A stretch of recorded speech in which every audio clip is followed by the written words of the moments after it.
आज मैं बेटा फोर्थ चैप्टर का इंट्रोडक्शन पार्ट थर्ड करवा रहा हूँ। मैंने इसको 3 पार्टों में डिवाइड कर रखा है। इसमें मैं adjoints of matrix and inverse of matrix के बारे में आपको करवाऊँगा। आज इंट्रोडक्शन ये कंप्लीट हो जाएगा। फर्स्ट हम करते हैं एडजॉइंट्स ऑफ मैट्रिक्स। लेट, यदि मैं कोई मैट्रिक्स ले लेता हूँ A11, A12, A13, A21, A22, A23, A31 और A32, A33, ये मेरा एक मैट्रिक्स है। मैं पहले अब क्या करूँगा, इनके सभी के कोफैक्टर फाइंड आउट करूँगा। बेटा A11 का कोफैक्टर यहाँ मैं लिख देता हूँ।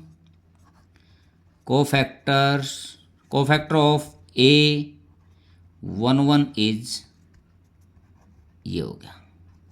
इसी प्रकार यहाँ A12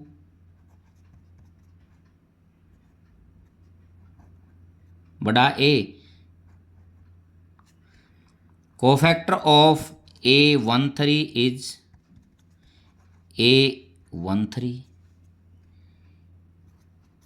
कोफैक्टर ऑफ A21 कितना हो जाएगा बेटा, A21, कोफैक्टर ऑफ A22, ये भी 22 हो गया, cofactor of A23 is equal to 23। मैं कोफैक्टर थर्ड रो के निकालता हूँ। 31 का A31, कोफैक्टर ऑफ A32 का मैं यहाँ बड़ा लिख देता हूँ A32, ये एलिमेंट है, ये इसका कोफैक्टर है, ऑफ A33, ये हो गया बेटा। अब मैं इसका एडजॉइंट्स ऑफ A निकालता हूँ। तो मैं क्या करता हूँ, इसके कोफैक्टर एलिमेंट के स्थान पर उसके कोफैक्टर लिखकर उसका मैं क्या कर देता हूँ, ट्रांसपोज कर देता हूँ।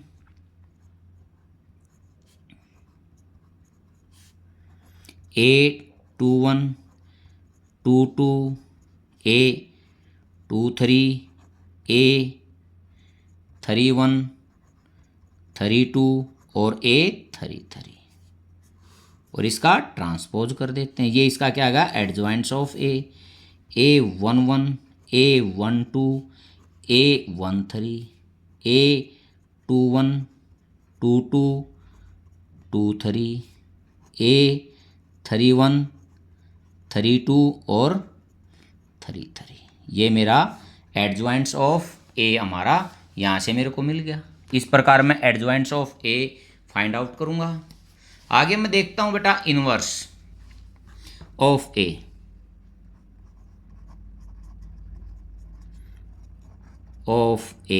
इसको मैं ऐसे भी लिख सकता हूँ A इनवर्स।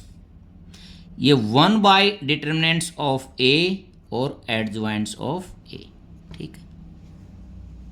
इस प्रकार मैं इसको फाइंड आउट करूँगा। बेटा A इनवर्स सिंपल, उसमें तो हम इस प्रकार से निकाल देंगे। अब हम लीनियर इक्वेशन में हम A इनवर्स फाइंड आउट किस प्रकार करेंगे, वे मैं आपको अच्छी प्रकार से क्लियर करवाऊंगा। देखते हैं। लेट, मैं ये इक्वेशन फाइंड मानता हूँ बेटा, B1y plus C1z is equal to D1, A2x plus B2y plus C2z D2,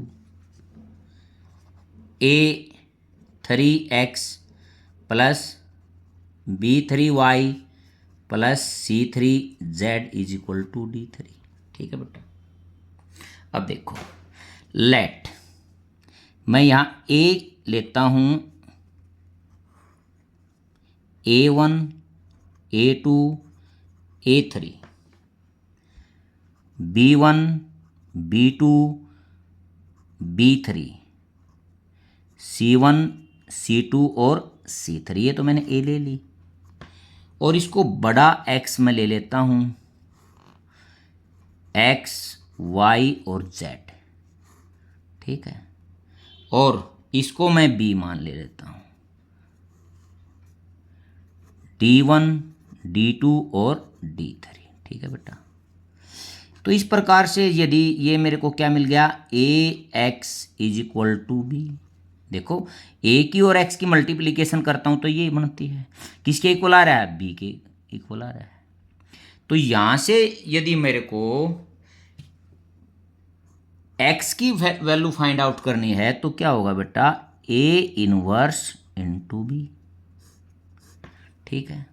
अब आगे देखते हैं बेटा, ये जो मैंने इक्वेशन ली है ये लीनियर इक्वेशन है, कितने वेरिएबल हैं, 3 वेरिएबल की, एक्स, वाई और जेड। हमारे को सॉल्यूशन 2 वेरिएबल की भी करने को मिल सकता है, 3 वेरिएबल का भी, बट होगी क्या, कौन सी, लीनियर इक्वेशन। अब फर्स्ट कंडीशन इसकी क्या है, फर्स्ट कंडीशन में ये क्या बोल रहा है, अब ए जो है वो determinants of A not equal to 0। देखो बात सुनो, देखो यहां देखते हैं, यहां डिटरमिनेंट्स ऑफ ए नीचे है, डिवाइड है, ये 0 नहीं है, तो इक्वेशन के क्या होंगे, यूनिक सॉल्यूशन होंगे। एक्स, वाई और जेड की जो वैल्यू होगी वो क्या होगी, यूनिक होगी। इसका मतलब नॉट इक्वल टू 0 है, तो ए मैट्रिक्स इज नॉन सिंगुलर,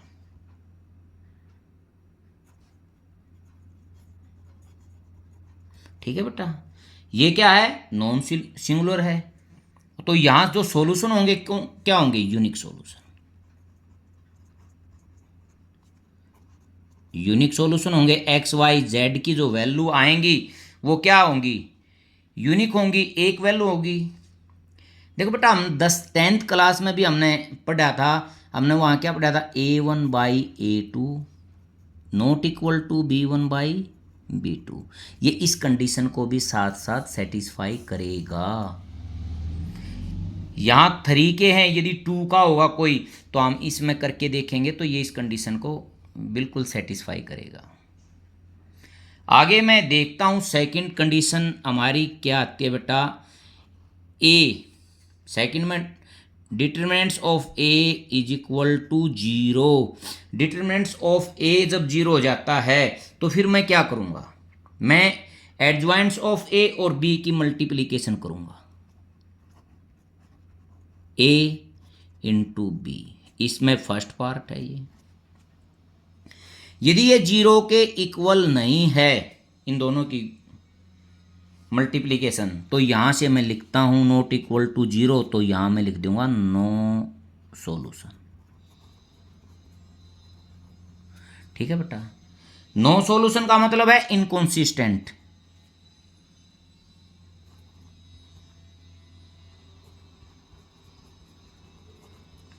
बहुत से बच्चे इनकॉन्सिस्टेंट और कॉन्सिस्टेंट में डिफरेंस नहीं बता पाते बेटा। इनकॉन्सिस्टेंट और कॉन्सिस्टेंट में सिंपल हा डिफरेंस है। कॉन्सिस्टेंट मीन सॉल्यूशन, या वन सॉल्यूशन हो या मैनी सॉल्यूशन हो, वन सॉल्यूशन हो या मैनी सॉल्यूशन हो, बट इनकॉन्सिस्टेंट का मतलब होता है नो सॉल्यूशन, कोई भी सॉल्यूशन नहीं होगा। यदि यहाँ यहीं पर मैं सेकंड देखता हूँ इसका, adjoints of A into B is equal to 0। यदि ये 0 के इक्वल आ जाता है तो यहां से मैं कह सकता हूं कि ये, आप सोचते हो कि भाई इसका मतलब तो यहाँ इनफाइनाइट मैनी सॉल्यूशन होगा, नहीं, यहां पर दोनों कंडीशन हो सकती है, नो सॉल्यूशन भी हो सकता है, नो सॉल्यूशन और मैनी सॉल्यूशन,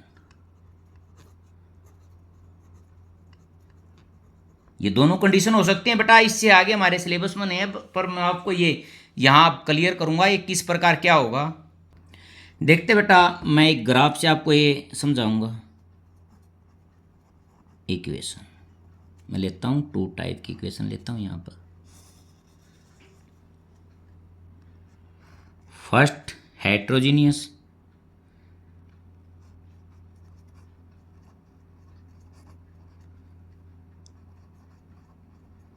सेकंड ये हमारे सिलेबस में अब नहीं है, होमोजीनियस।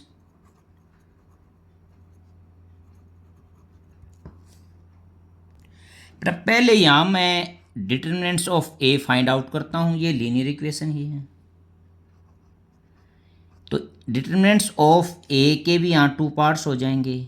एक में तो determinants of A equal to 0 आएगा, एक में यहाँ मैं लिखता हूँ determinants of A not equal to 0। तो ये तो मेरा यूनिक सॉल्यूशन हो गया जो अब मैंने निकाला था, सॉल्यूशन। और यहाँ 0 है, तो यहाँ मैं अब टू पार्ट्स फिर करता हूँ।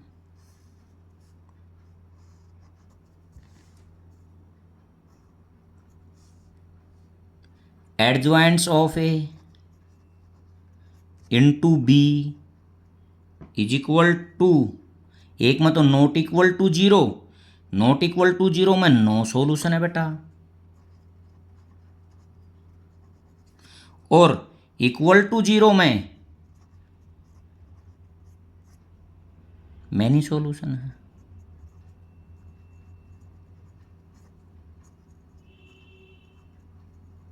ठीक है।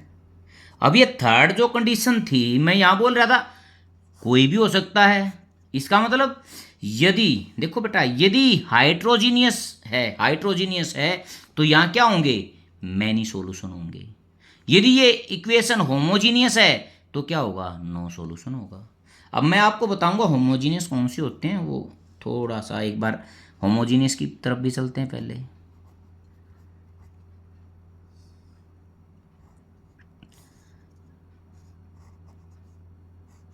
देखते हैं बेटा, determinants of A is equal to 0। इसमें ये जब डिटरमिनेंट्स ऑफ ए इसमें 0 होगा तो यहां होंगे ट्राइवलेंट सॉल्यूशन,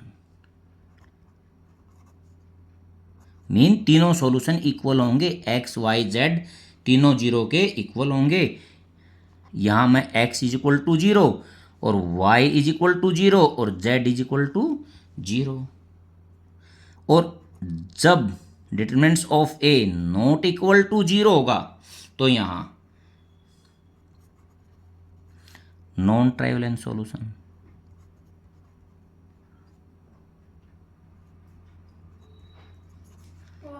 सॉल्यूशन तो बेटा यहां मैं क्या करूंगा,